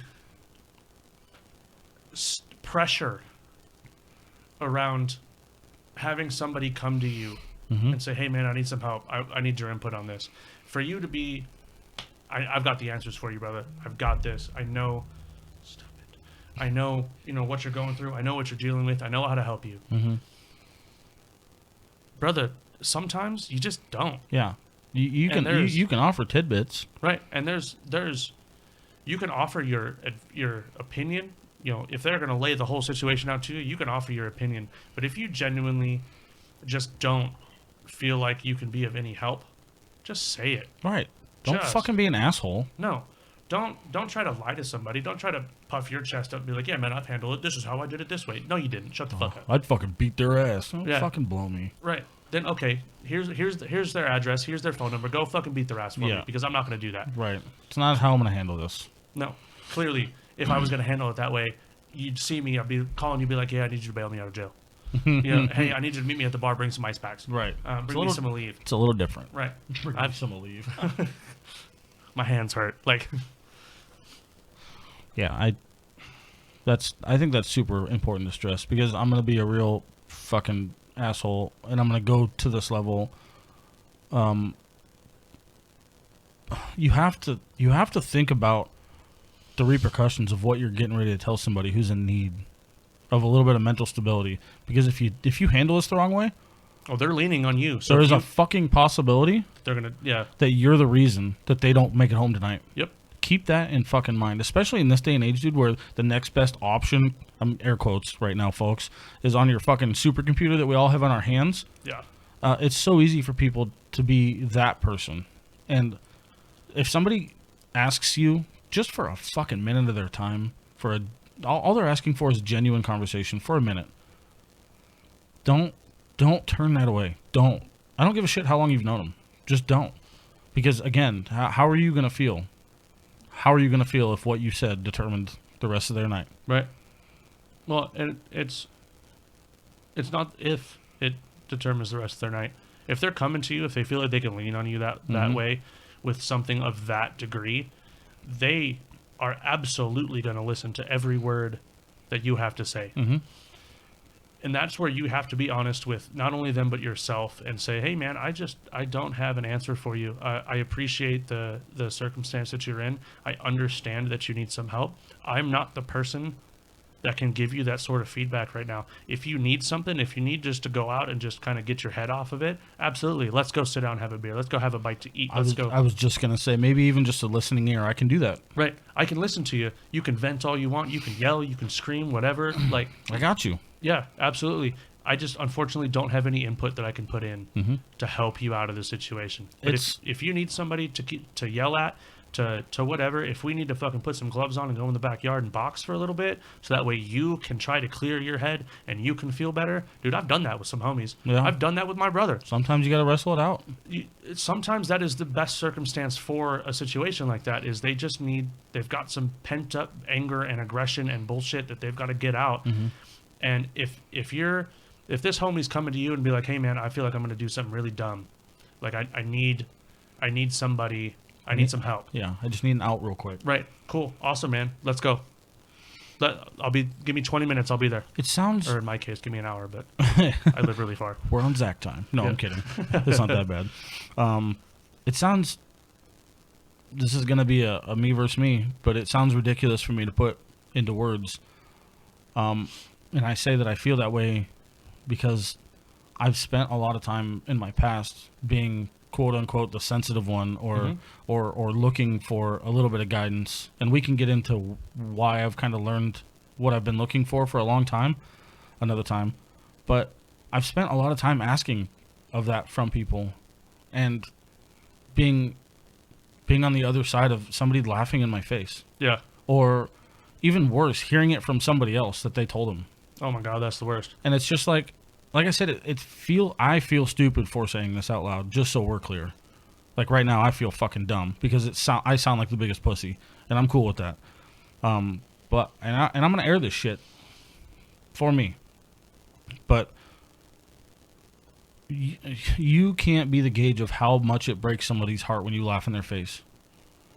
In a moment, just a moment. If I've had a fucked up day at work, I saw some bad shit today, I had to pick up fatals that I didn't want to see, and I just need a fucking minute. Don't make a joke out of it if I'm asking you for help. I've got a story about that. But Shouldn't be laughing, but that was... No. But it kind of goes hand in hand with exactly what you just said, man. Having somebody laugh in your face and kind of tell you that you're a pussy is, and not kind of, I mean, this is legitimate. That's literally what they said to me. You're acting like a pussy. Yeah, suck it up. Yeah. Quit being a puss. Oh, God, there we go. I think the words that was exactly used was "suck it up, Buttercup." Quit being such a fucking pussy about it. Get back to work. One of my favorites. Suck it up, Buttercup. That broke me. Working for a company that the three of us have worked for. Did a lot of accident PD calls. Excuse me. My first day out of training, I was in the training brief, or the safety brief for that day. God, could you make any more noise? I'm going to because I have to pee. So we're going to end it on safety brief for just a second. Yep. I got to pee. All right, we're back from my unruly desire to pee. God. I'm sorry. It caught off guard. My I got a gerbil bladder, dude. Okay, everybody knows this. It's a trait. One beer, one pee. One beer, one pee. So you were getting ready to talk about Safety brief. and something traumatic. I'm assuming. Oh yeah. Sweet. Coming out of the safety brief, it's my first day in the truck on my own, ever. First day in a flatbed on my own ever. Okay, so I'd run service truck, which is tire changes and batteries and jump starts and all sorts of little baby bullshit. But here's my first day on a big boy job in a big boy truck. I'm 22, 21, 22. I don't remember how old I was. Is this the red and white? Yeah. Okay. I get a call. There's a wrecker. Our rotator's already on scene. Well, that's not. It's good. been on scene since 4 a.m. Our safety brief was at 9, folks. Shitballs. There was a accident, tractor trailer versus car. Tractor trailer was getting ready to turn into a parking lot, was stopped on a roadway. Mm-hmm. Blinkers, all of his lights were on, making a right-hand turn into a parking lot. Car was, the occupants were drunk. They were doing about 75 miles an hour down a surface street. Did not even hit the brakes. Hit the back end of that semi-trailer square, and every inch of that car was underneath the trailer. Was I? I wasn't working there at the time. No. This was after me. This was after you. Oh, it's just weird. I did one just like that. Well, it happens a lot. So I go in. I'm in the safety brief. Our GM walks in and goes, "Hey, where's the rookie?" I raise my hand. Be you. He goes, "Hey, I got a good one for you. We're gonna be able to tell if you're gonna be able to do this job or not after today." Oh, And I went sick. 4 people involved were in the car. 4 fatalities. When I get there, the car hadn't even been pulled out from underneath the trailer yet. they're waiting for all the equipment to get there. Yep. It's one of the hardest parts about what we have to deal with is the unfortunate amount of desensitization that people choose to acknowledge in our line of work. Well, it's now my line of work, not yours, but it's super unfortunate that it has to be a casual part of that. Yeah, and it's, I mean, at one hand, yes, it's super unfortunate that we have to deal with that. On the other hand, it is kind of what we signed up for. Sure, I can agree with you on that. But what sucked for me the most was I got back to the yard, and I went to lean on the wrecker driver who was there, who was on scene with me. Oh shit, I see where you're going. And Doesn't work. he looked at me, and I went, "Yo, man, I mean, this is my first like real day out on, I've done rollovers and stuff like that, but never, I mean, that people were standing next to the truck when I'm going to do these rollovers and whatnot. Right. Never have I had to deal with the visuals of that, and The absence of life is so hard to wrap your mind around, seeing a human form, but without it, but without, it's just such a graphic thing to think about. right. And for people who have not seen it, they're Yes. not going to understand. No. This is a field specific experience, Uh, and I'm not talking about our field, just fields in general. Right. Only certain fields are going to know this feeling. Right. And I leaned on him a bit, and I was like, "Hey, man, like I'm struggling with that. Like I understand the premise, I understand the job, I understand, and I'm okay with it. This is what I signed up for. Right. But how do you kind of handle it? Like, how do you deal with it?" And he went, "Stop being such a fucking pussy." Yep. And Well, I've heard that one fucking before. and it struck me, and it changed my mindset. Not necessarily for the job, because I loved the job as a whole, but it changed how I kind of viewed the people in the industry. And it definitely, tow truck drivers definitely are looked at as like the scummiest people. Yeah, that was something that took me a very long time to pass Yeah. because I don't like that image. I hate that image, because we're people too. Like, I want so badly to take part in that line of work. it's hard to. It is so fucking hard to, because nobody likes seeing you and nobody likes hearing from you. No, not even when they're calling you for help. 100%. You were the last person they want to see Yeah. anytime.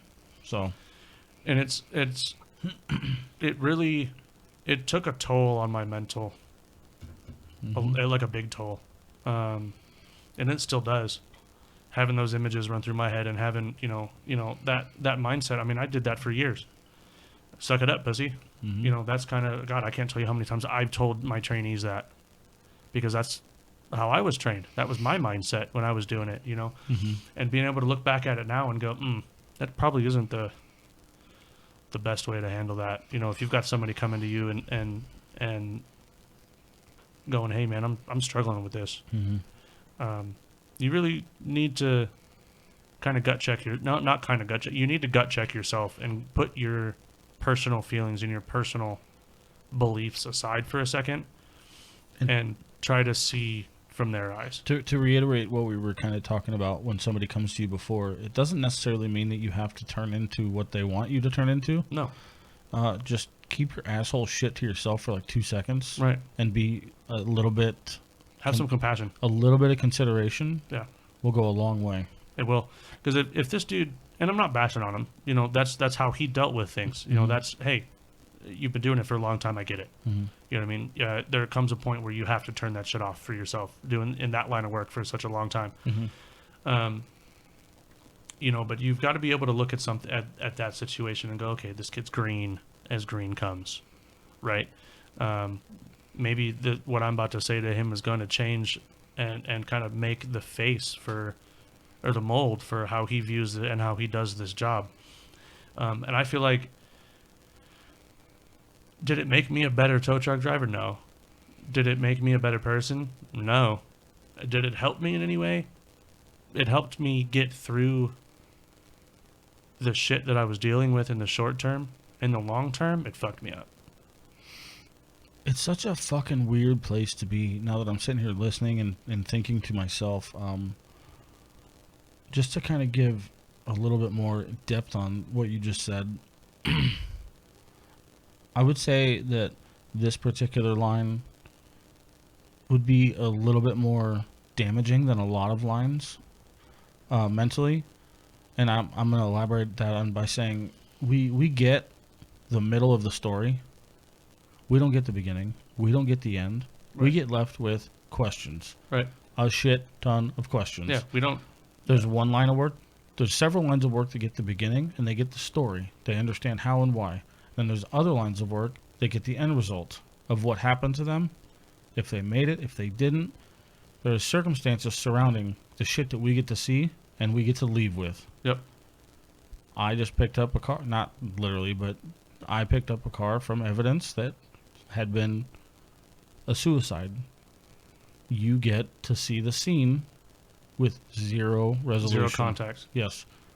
And I don't think a lot of people understand exactly how that can consume a mind. Oh, it's curiosity kills the cat. 100%. I mean, because you at that point your imagination is going to wander. Well, my day at that point now is just going to follow that story. Yep. And where it went. Yep. I don't have the ability to turn it off the way I should. Mm-mm. To second that, I don't know that I want to.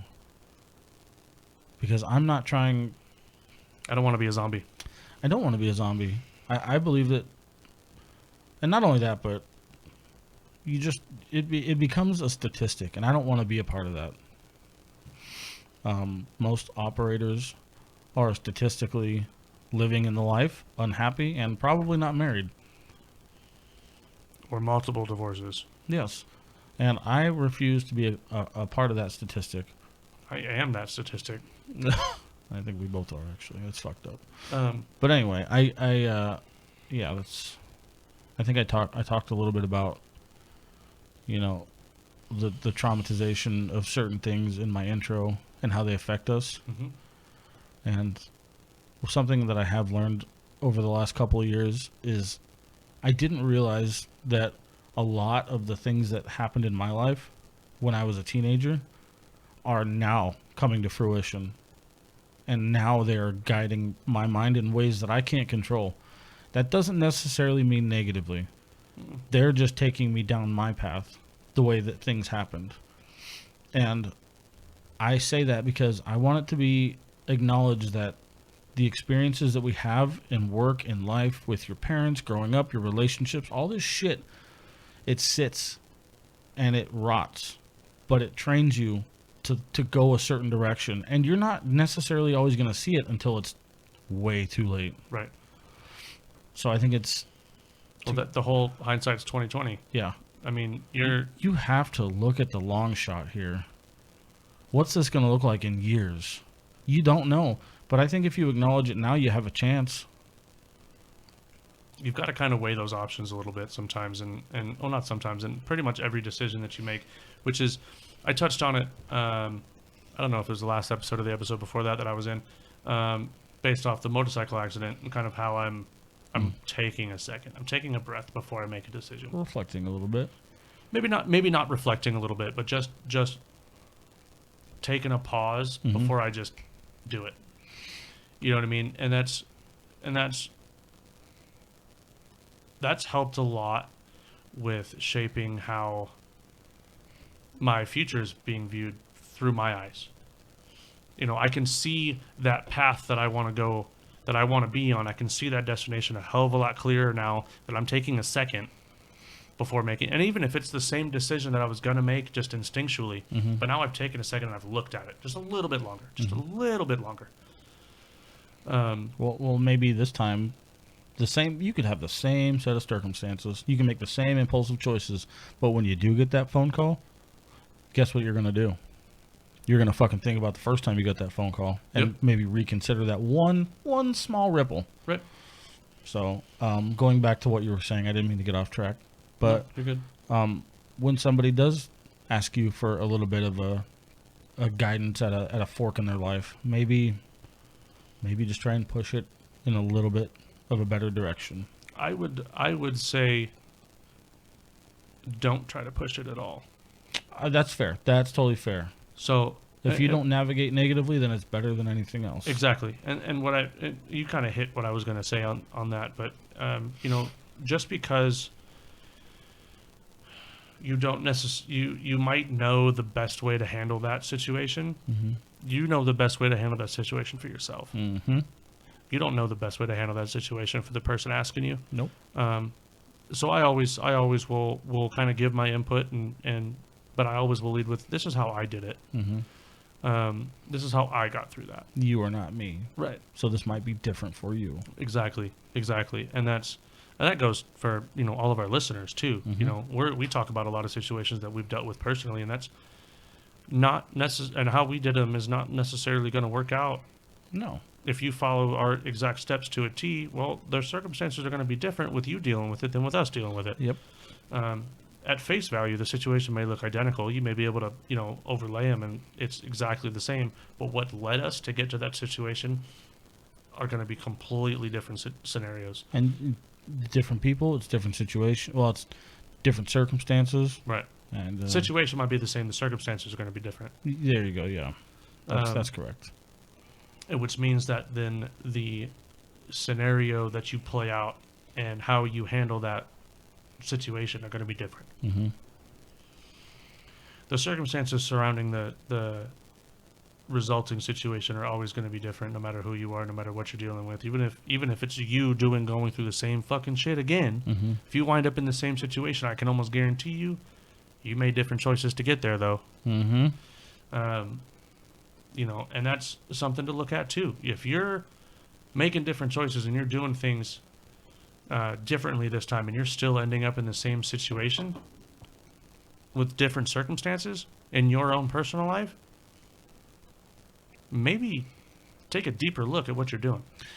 And that is something that's come into play very recently. Is okay. The same shit keeps happening Right. over and over and again. It's a rerunning cycle. So now I have to make the painful choice of figuring out what it's going to take to change that. And I'm going to talk about me again for a second here. Is dealing with some relationship stuff right now. I recently went through a real rough breakup surrounding the motorcycle accident.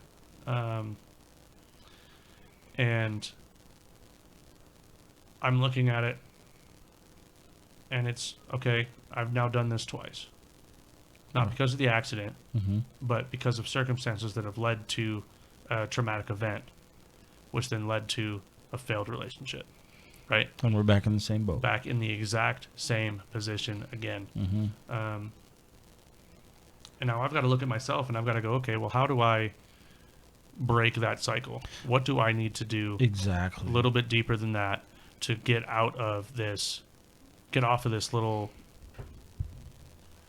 cycle, whatever you want to call it. You have to um, break the mold. Yeah, I'm kind of stuck right now. Well, let me phrase that. Not right now. I was stuck. I now know where I need to go, what I need to do, and how I need to do that. And that, ooh, folks, for a lot of guys out there, for a lot of men, going to somebody outside of our friend circle and asking for real help is always viewed as a soft move. Right. It's almost always perceived as weak. And that's not.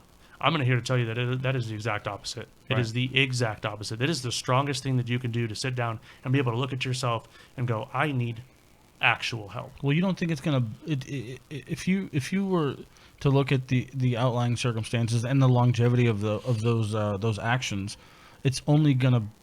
The idea is that it's only gonna build you into a stronger, more successful man. Right. You're gonna be able to deal with those things, and you're gonna be able to correct them, and that's gonna do what? Oh, that's going to better everybody It's gonna around make you. shit better. Right.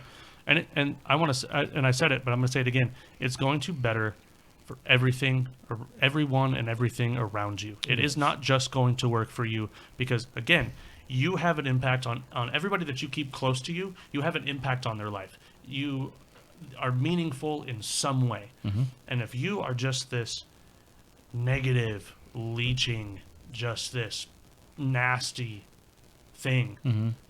and you're not getting any help for it, you're not helping anybody around you. You're not doing anybody any good. Nope. And this is the kind of fucked up way that I have to view it in order for me to be able to reach out and ask for help. Is I've been so negative for so long, and have finally started accepting the fact that I cannot do this on my own. And I've started asking for help, and I've started reaching out, and I've started going and talking to some actual licensed people Mm-hmm. that are this is what they do, and that was the hardest thing that I've ever had to do. Maybe not the hardest thing I've ever had to do, but it was up there. It's on that list for sure. It's on that list for sure. Really, it was a massive gut check for me, and this goes along the lines of kind of impressing yourself and not others. Is you've got to be able to look at yourself and go, what do I need to do to make myself better? What steps do I need to take to make myself better? Yep. And it also goes right along with on our board here is uncomfortable conversations and uncomfortable actions are going to build some strength. They really are. This was the most, I will tell you, this was the most uncomfortable thing I've ever had to do, is be able to sit down in a room with somebody and go, yeah, I'm fucked up. Mm-hmm. I'm fucked up. Mm-hmm. Right? These are my issues. This is what I've got going on. And you may already know, what your issues are. I deal with depression. I deal with anxiety. I deal with a couple of other things that were trauma-based from, growing up. That I didn't necessarily recognize as trauma-based shit. But the fact that I'm putting myself in a position to be uncomfortable, it breeds growth. It does. You don't have a choice but to grow from it. No. You And don't get to go backwards. There is no backwards. You're from telling yourself, we're going to do this. Yep. We're going to put it out there.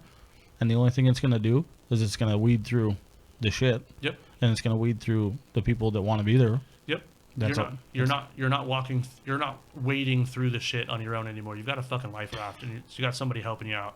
I think Jelly Roll said it the best. You got to make sure you clean the swamp. Yeah. I think somebody told him that. And I don't know who said it, but I don't know who said it either, but whoever you are, you're right. you're right. And that's a huge thing for men, for guys, especially for us in this industry, is sometimes, and I'm not just for men, it's for anybody Mm-hmm. who's going through some shit that they feel like they can't get out of that cycle. Go talk to somebody.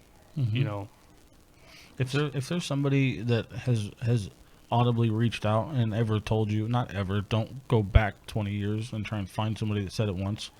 If there's somebody in your life that has mentioned, that's actively looking. yeah, that's a little heavy. Yeah. But if there's somebody close to you that has told you, if you want to talk, I'm here. Then maybe test the waters. Yeah. Maybe give it a shot and see what that's worth for you. And just give that a shot and see where it takes you. Don't worry about being uncomfortable, Because it might just lead you on a potentially successful road down a. honestly, rather scary path. It's going to be a scary path, but I tell you what, you're going to be a lot happier at the end. At the end of it, yeah, that Yeah. terrifying path.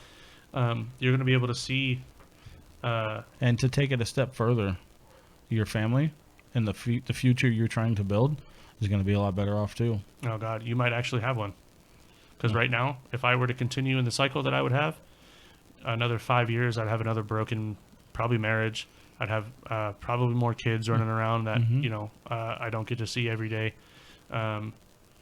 Just perpetuating that cycle of All over again. yep of not asking for help and just I got it, whatever. I'll just make do. I'll just do the best that I can for right now, and that's great for right now.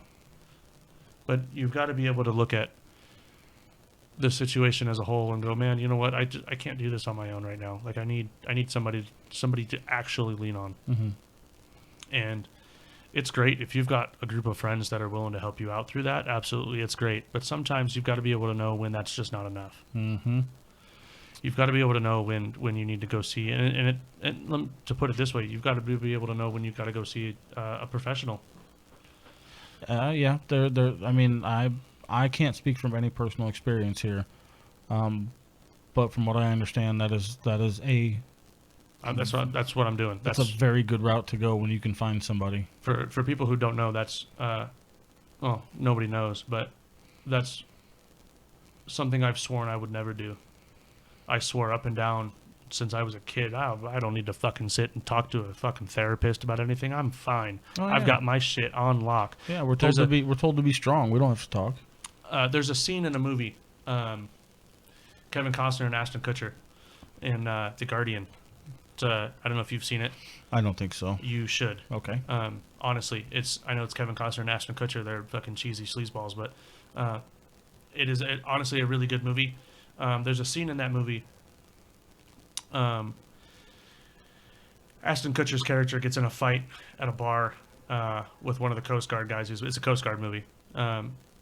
Gets in a fight in a bar with one of the Coast guys he's with in the Coast Guard, and gets back to the barracks, and because they're in A school, it's their swim school, whatever. And Kevin Costner looks at him and starts asking him questions about some things in his past, and Ashton Kutcher loses his absolute shit, telling him while he's losing his shit, looking at Kevin Costner in the face, telling him, "I have me under control." While he's throwing shit around this room, he's fucking crying, he's breaking down, Mhm. he's losing it. Mm-hmm. As somebody who's had that conversation with somebody in very similar circumstances, I'm losing my absolute shit. I'm fucking flipping tables. I'm throwing chairs. I'm losing it, right? Mm-hmm.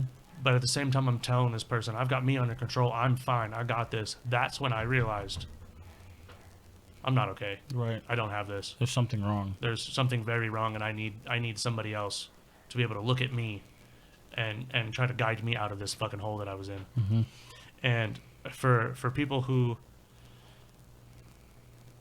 look at the stigma for men, talk about men here because I can't speak for women and how they view this, but for men who view the stigma as talking to somebody and going to see somebody and getting help on that level as a weakness, as a sign of whatever, you're wrong. I would agree with that. Because in my belief, in my experience, because I was that guy for a long time.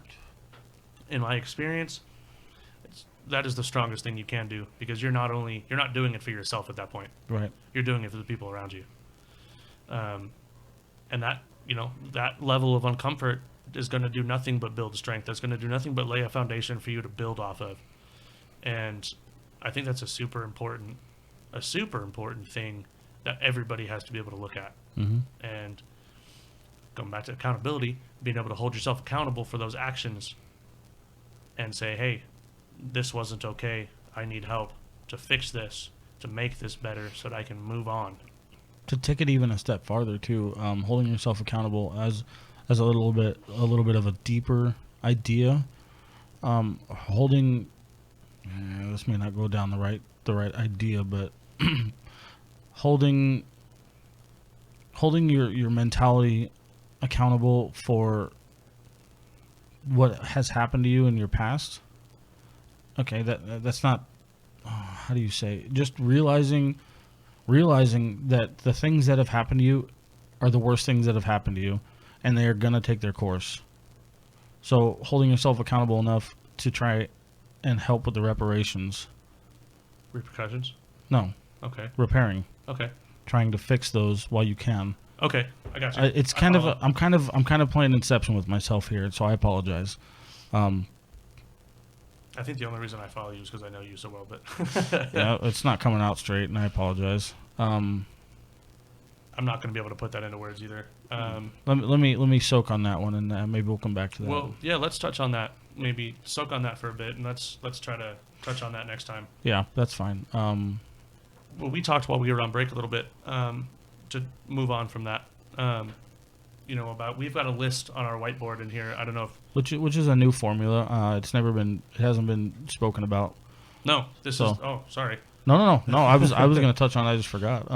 If it sounds like we're kind of bouncing back and forth, it's because we're trying to touch on certain things, and we realized. I think what you were going to say was that just about everything that we have on this fucking list. Do you mind if I read the list off? No, go for it. Okay. Getting discouraged and making time, connections, things that make you happy, positive thoughts about yourself, impressing yourself, not others, caring for yourself, and self-care, mental. Being honest and not offensive to yourself. Uncomfortability builds strength, and toxic friendships. Every single one of those topics that we've got up here on our board, and this isn't just stuff that we talk about today, but this is stuff that we can talk about down the line, and always come back to. Every single one of those things comes back to accountability. It's fucked up, but hearing it out loud and watching that come full circle, even in just this one episode, was pretty crazy. Because I think I would say most of those, if not all of them, is all fucking you versus you, dude. Yeah, it's everything on that list is holding yourself accountable in the fight of me versus me. I do believe that is a majority of the idea behind you're going to be the one to fix yourself, and you're going to be the one that battles with yourself. Right. And it's super crazy because this board was not that was not supposed to be one episode. No, it wasn't, but we touched on most of it. Yeah, I'm thankful. I'm thankful that I love talking about stuff and watching it come full circle. It brings me such light. Yeah, like that was. It's just wild. It's super crazy because there's a core to all. There's fucking 50 words up there, and there's a core. There's one thing, one word, one thing that comes back to, and it's accountability. And it's just you. And it's like, it just goes to show, and I'm going to end it on this, but it goes to really show you how full circle all of your mentality, your mental health, your life, how much control you really hold. Yeah. All you have to do is take a second and use your noodle. Use your head. Yeah, well, that too. Wrong noodle. Yeah. That one gets you in trouble, kids. Yeah. Using your noodle ends up with other noodles running around, and oh man, so I'm super. I have a bunch of emotions about what just happened, and I'm thankful. I can see that you're a little bit conflicted about something too. Like I am, and I don't know why. Air it out. Like why do you feel like you've got some conflict going on about that? Like, is it something that you feel like we should spend less time on? Is it something that you feel like? Well, I don't necessarily think you can. I mean, I'm not going to sit here and say that we've solved the problem and we've found the core and none of that bullshit, because that's not what I'm sitting here and saying. But I'm like, that's not it. That's not. No, I don't think I'm conflicted. I think I'm curious. Okay. Now I'm real in depthly curious as to where else this can go, Okay. and I'm excited. It was cool to see that kind of just take shape right there. You went from kind of conflicted about it to Well, that makes a little bit more sense. I don't think it's conflicted. I think it's nervous. Why? Well, because I'm excited. Okay. This whole thing, doing this every week, makes me nervous, man. I'm just gonna be honest with you. I don't like airing this shit most of the time. I'm doing it because I'm uncomfortable. You see? Mm-hmm. You see how this can keep going, dude? Like, this carousel does not stop for me. So I'm thankful, and I'm thankful for you for airing all this shit and helping me connect the dots when you could, because sometimes I got a little rocky there.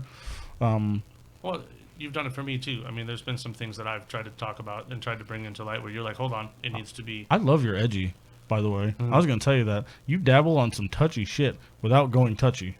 Yeah. We're getting close to... I ride that line. You're like, I'm going to get in trouble. No, I'm not. Denied. And I'm like, oh, God. Oh, yeah, how do you let it go? Oh, shit.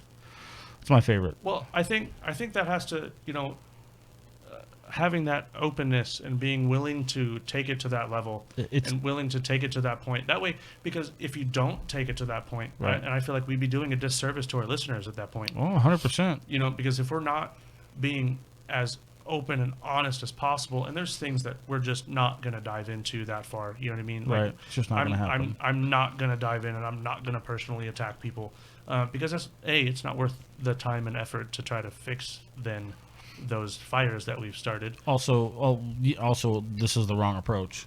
Right. And that's not what we're going for at all. No. And I hope that interpretation never comes across that way, because we are never looking to start a fire. No, and we're never here bashing anybody either. Like, that's not intentionally. These are experiences we're speaking from. right. Not people. Right. We're not talking about specific people. We're not talking about. We're talking about specific situations that specific people have been in. There you go. But not the people But themselves. not the people themselves. We're talking about the situations, and I need to make that clear because I'll be honest with you. Last week, after the last episode aired that we did, I had a couple of people hit me up personally, and we're like, "Hey, what the fuck are you talking about here?" Well, you got some backlash? I got a little bit. I got a little bit. It was to be expected to a certain degree. It was because I'm not one to ever, and you've known this for a long time. I'm not one to shy away from a confrontation. Nope. Let's go. We talked a bit about it before we started today. I'm very much so the guy who's, you got a problem? We know where the parking lot is. If we need to handle it, we can go handle it. You know what I mean? That's just me. And I'm trying to view this similarly, while at the same time being as respectful to the people who were also involved in that situation as possible. I would feel inadequate if I didn't also give the people that are involved in these circumstances a little bit of light. They have their own battles. Right. They have their own situations. Right. Everybody does. I would not be who I am today without these experiences. Oh, no, absolutely not. So I would like to cordially just maybe not thank, but acknowledge the fact that if they weren't a part of my life, then I would not be sitting here talking to you. Mm-mm. I would not have the thought process that I do, the open-mindedness, everything that goes with it. So none of this goes, unspoken, and none of this is going to be taken for granted. No, and It's all important in its own right. well, I said it earlier. To elaborate on what you're saying, every decision and every decision that we make has a chain reaction, has an effect. It does. Every single contact, every piece of communication, everything that we do is going to have it's going to add a piece of chain to the link there that's kind of developing as we go through life. As long as you let it. I don't agree with that. No. I'm not talking about the chains building themselves. Okay. I'm talking about letting it lead you through life. You have to be willing to let these experiences lead you through life. Gotcha. Sorry. There's another twist in a gear. No, yep. It needed one more rotation, and there it was. Yeah. No, I 100% agree with that. You know, you have to be able to, and that goes along with open-mindedness and accountability. You have to be able to. Back to it, Yeah, motherfucker. God damn. Um, let me just rename the show. No, Accountability. no. But I mean, that's right. You've got to be able to look at the choices that you've made and kind of walk the path that you've made for yourself. Yep, you get to learn from them. Yep. Whether that path is twisty, turny, rocky, fucking, you're going through a swamp, you're fucking whatever, or you're on this concrete sidewalk, well lit, whatever. Whatever your path is, walk that motherfucker. Own that shit. Own it and learn from it. Yep. Okay, now we're actually gonna end it. Yeah, that's a good place to end right Because that there. was a good fucking place to Yeah. end. So, Own your shit, people. own your shit and love it. Love you. We do. We do. Most of you. Some of you are shitheads. No. We love you anyway. Yeah, we're as always. Check it out on Instagram. That's Me vs Me Pod. Facebook Me vs Me Podcast. I think I'm going to be making some changes. I don't know any of my listeners have checked into my TikTok. It's still under my personal name and my personal old broadcasting name. I can tell you right now, I've had people send me your Sweet. yeah. So I'm gonna let that reach a little bit farther, and I'm gonna transfer my TikTok over to a primary account for this, and see where it takes us. There might be some Twitter action happening soon. I want to get it on everybody. I want to get everywhere, everybody, and I want to reach as far as I can reach. And We talked last time. I'm gonna name drop a little bit here because I want his attention. We name dropped last week. Yeah, we did. Mr. Joe Rogan, if you're listening, oh, Joe. Yeah, dude. It would be. we're both huge fans of yours. It would be a pleasure. You are influential as you are to millions of listeners. Yeah, Um, I would love to. I would love to have. This is a dream of mine for your podcast, but I'm going to throw it out there anyway. I would love to have his input, whether it's an email, whether it's whatever. I would Oh. love to have some input. So if somebody knows Joe Rogan wants to tag him in some shit, we're probably not big enough, but I one day, hey, one day maybe he can pick my brain. ooh, Yeah, maybe that's where my story. We're dreaming big now. Anyway, check it out. And again, if you are so kind as to maybe drop some donations, it's a lot to ask, and I apologize, but I want to see this thing grow, and I want you guys to grow with it. So we want to take you with us. let's go. It's going to be a long journey because I am far from done. Zach, I love you. Love you. Listeners, I love you.